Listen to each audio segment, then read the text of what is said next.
What's up guys, and welcome back to another episode of La Liga Career Mode. This is episode number 20. We're starting today's episode off by seeing that on the back of 4 straight wins into the top 4 and just 1 defeat in our last 8 games, my manager rating is a perfect 100. And you know what, like, that is so deserved as well, because I feel like I'm taking bad luck from my previous save into this moment here in this save. If you watch my realistic career mode with Southampton and Chelsea, then firstly, thank you. Really hope you enjoyed this save, one of my absolute favourites in the past few years. But you'll remember in our first year at Stamford Bridge, we were on the verge of winning a domestic double, and yet the board were threatening me with the sack. My manager rating kept on dropping to a horrendously low rating. But this year, this season, starting off second year with Granada, what a beginning. Again, 1 defeat in 8, great draws away at the Metropolitano and the Bernabeu, in the top 4 right now.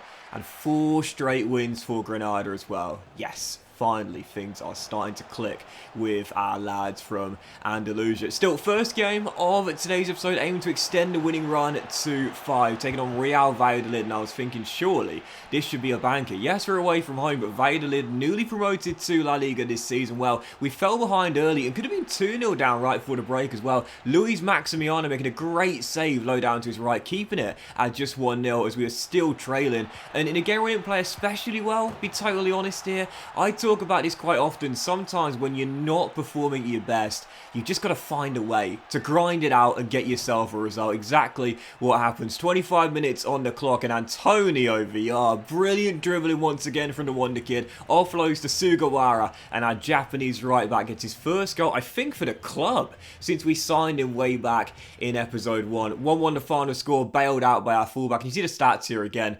Played really poorly. Had it not been for Maximiano, made a couple of great saves, probably would have lost this game here, and Sugawara bailed me out in the second half period. So yeah, not a great performance there against the newly promoted side, but again, it's what you gotta do, man. Like, when you're not playing well, you just gotta find a way. You just gotta find a way to get a point, or all 3. You know, I talk about it all the time. It's what champions do when they're not at their best or in their purple patch of form. They just find a way to get a result. That's what we did there, and that's what we need to do if we're gonna get into a European place for next season. We have to make sure those games that we can't lose them, man. You know, we're away from home. Yes, they're a newly promoted side. It's got to be a win, and if not a win, I've got to find a way to scrap a point out. Exactly what we did. So following game, Athletic Bilbao back in Andalusia, and heading into this game here, really, really important one, because last year, as you will remember, these are the guys that really ended our chance of finishing in a European place. Yeah, we were chasing them in the late stages of the season after we went on a 7-game unbeaten run, aiming to possibly sneak up on them out of nowhere and leapfrog them and go into the Europa Conference League. Unfortunately, couldn't do so, and Bilbao ended up thrashing us both home and away. So taking them on here, our first battle of the season. As I mentioned recently, if we are to be a European team, we've got to make sure we pick up results in these sort of games here. Against the bigger teams and the teams that finished above us last season, we've got to make sure we can get at least something and not let them get away from us. We had the lead in the first half, but unfortunately, whilst I was playing pretty well in this game, much better than the previous one away against Valladolid, Athletic Bilbao would level it right after the hour mark to make it 1-1, and that was how the game will finish. You see the reaction at full time here. Centellas couldn't believe it. We could only get a point, but I'm really liking this. You know, it's 6 games without a defeat now, and only 1 defeat to start the season. Now, you see the stats here. You know, once again, didn't play especially well. It was a little bit better than the Valladolid game, to be fair. A couple of good chances in the first half, but you know, this is the mentality shift I often talk about. You know, when you're doing an RTG and you start to notice that the teams that previously used to thrash you, you can now compete with them. That's how I'm starting to feel. I mean, we battled back against Atletico Madrid twice to claim a point on the opening day. We got a point in the Bernabeu, and not being for a Toni Kroos stoppage time leveller, we would have won away against Real Madrid, and against Bilbao there, probably should have won that game too. So you know, this is the time now for Granada. 1 defeat to start the season off in 10 games in a European place, but after no wins in our last 2, heading into the following game, Getafe away. Feeling a little bit nervous, and what a start for the host. 6 minutes in, it's always interesting to see where he ends up going, because he practically always leaves Fulham in season 1 or season 2. Yep, Liverpool's new teenage wonder kid, Fabio Carvalho. Where's he at in this save? Getafe. Of all the clubs for Carvalho to go to, Getafe. It's an interesting one, isn't it? Even so, he put Getafe in front, and in 16 minutes in, we could have gone 2-0 down here. Ludwig Jorge! I tell you what, if you know what save he's from in one of my saves, not in FIFA career mode, I'll say that as well, then, man, I love you very much, man. He was a bit of an unsung hero in one of my Football Manager saves. If you can remember what save he's from, I love you very much. Ludwig, I love the guy to pieces, man. He almost put Granada 2-0 up. Great save by Maximiano. Then the clearance made, and on the other end, we rattled the crossbar as we were still trailing by 1. We hit the woodwork so many times last season. It was crazy. Same with this season to start off with, too. But 26 minutes in, you love to see this. Well, you would have seen recently in the game against Cadiz, it's our high press, which at times catches La Liga defenses out, sleeping, napping, trying to pass the ball out. Exactly what happens there as well. Luis Suarez with the hustle, wins the ball back, runs through 1-on-1. He's got the pace, and you know he's got the finish as well. Puts us back on level terms there. It's our number 9 to our rescue, not for the first time, and certainly won't be for the last. So back on level terms. This is such an open game though, you know, really, really open. I felt really unlucky here 42 minutes in as well. We'd already hit the crossbar, and in another moment of bad luck here as well. Pass deflected off my man after I made the interception. Getafe get it back, and Maximovic puts Getafe back in front. And again, 22 minutes to go. I think this was just a case of frustration more than anything at this point right here, because for the second time in the game, I'd made the interception and I just couldn't pull the trigger quickly enough. And then I think it's just one of those games, man, where nothing goes right. And I often talk about it. Luck will balance itself out. Did you see my two defenders trying to make a tackle collide with each other there with 20 minutes to go? It was just one of those games where you don't get the luck, and that's just how it is. Final score, Getafe 3, Granada 1. Our first defeat since match day 2. Our first away day loss of the season.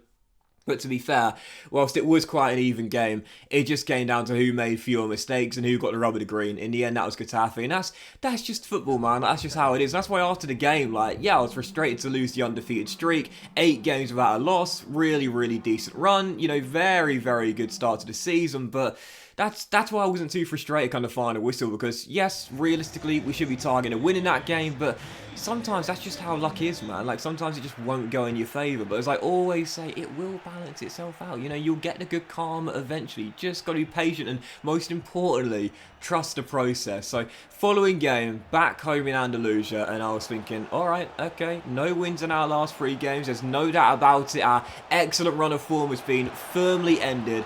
We've just got to go straight into the next game, put it behind us, and get back to winning ways. Right from kickoff, taking on Elche. What a fantastic start. 3 minutes in. It's his 10th of this season already as he leads the way in the race for the Golden Boot. Last year finished behind the winner, Benzema, and also Aubameyang, the former gunner as well. But this season, he's going for the Golden Boot. Luis Javier Suarez, 10th in 12, as once again it's an assist for Antonio as we take the lead. But my defence at the moment, well, I say at the moment, all throughout FIFA continues to be my Achilles heel. We were leading by 1, but 13 minutes later, Elche found their leveller. I think the one thing I would say about defending in this year's FIFA, and we all accept it's much harder than before, games are goal gluts, everyone knows that. Goalless draws are a rarity, there's no doubt about that, which I don't necessarily think is a bad thing, but the one thing that I noticed with defending in this year's FIFA that I think really frustrates me is that the tight marking is a myth. You know, I don't know whether you notice it, but it's really, really frustrating, especially when you play the AI and Ultimate, because as you know, their passes are so accurate, they rarely misplace a pass, and of course, they also seem to find a little bit of space. And I think one of the reasons why is because you'll often find that your defenders just don't stick tight to their men. I mean, they literally just seem to, you know, be in the vicinity of the opposing player, but nowhere near close enough and tight enough as, look at this, 18 minutes to go. Oh my God, Suarez put me back in front, but I was nervy towards the end of the game trying to get my first win after none in 3. And Antonin, when he can score against me, but he can't score for me, brought him off the bench. And how did he miss the open goal from 6 yards out? Okay, how did I miss the open goal from 6 yards out? I don't know. That was embarrassing. I didn't want to show you it, but I thought I'd better add. That was terrible, man. VR chips it back in, looking for his 3rd assist of the game, and I missed an open goal from 6 yards. Terrible, but 1 win in 4. As you can see, we dropped out of the top 4 now, and we're down to 6th in the table. It's still a European place, and you know coming the end of the season we would take it, but It is a little bit concerning because the table is very congested, as you see. Loads of teams separated only by 1 or 2 points. So yeah, only 1 win in 4, and we only just about got away with 2. Dominated the game, only won by the 1 goal. I'm just starting to think, okay, our great run of form has been ended. No one's going to deny that, but how quickly can we pick ourselves up and return to good form? Because as I mentioned, if we are to be a European standard team, we have to be consistent, you know. And that's why for the fixture of November here, Villarreal away, they're struggling once again, Espanyol on the road, and also bottom place Mallorca at home as well.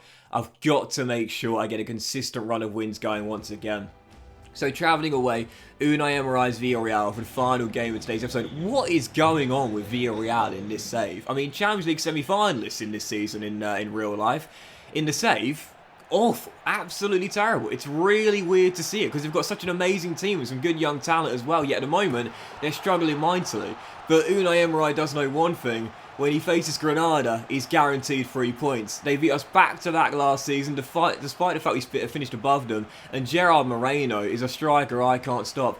That's his 2nd goal of the season. 2nd goal of the season, yeah. I paused there, because how often does that happen in FIFA? Like, you know, a player, your arch nemesis, he might be having a poor season for his club, but you know when he faces you, he's going to score. Yet Gerard Moreno always scores against me. Villarreal in front as we're away from home, looking for the level, and we'd find it as well. 4 minutes after the restart, and we got it. Great run down the flank, and Ruben Rashina, the captain, turns in from close range. I gave him the contract extension in the summer. I thought I'd give him 1 more year. He's in his 30s now, as we know, declining in rating, but I thought I'd give him 1 more year. Very consistent player, often wears the armband in the first team, and he's been really solid this year as well. Puts us back on level terms with firing the equaliser, but once again, I just couldn't defend, and again, where's the marking? Briefly touched on it earlier, where is the marking? And I often say it, one of my toughest ways to defend in this year's FIFA, or like the goals I can see it a lot, are from when the balls are worked in from the flank. And one of the reasons why is because there's always a man free. There's always a man to offload to in the area for the AI, because the marking is just shocking. Once again, proof in the pudding right there. Yeremy Pino wins it for Villarreal, and just like last season, they're having a struggling campaign. When Unai Emery say to take on Granada, they know they're guaranteed 3 points. They get it once again, and it's safe to say whilst manager rating was at a perfect 100 for Granada, poor run of form, 1 win in 5. The great run is officially ended, as is our place in a European spot. We're down to 8th in the table. It's very congested, so I'm not panicking one bit. We've got a good amount of separation on the teams in the bottom half, but I'll say this right now, 3rd way through the season, if we're going to make Europe, I've got to pick it up right now. But that will end today's episode of La Liga Career, guys. Big thank you for watching. I hope you enjoyed it. If you had, then please drop a like. Much love to you all. Have a fantastic day, and I'll see you for the next episode of La Liga Career Mode very soon.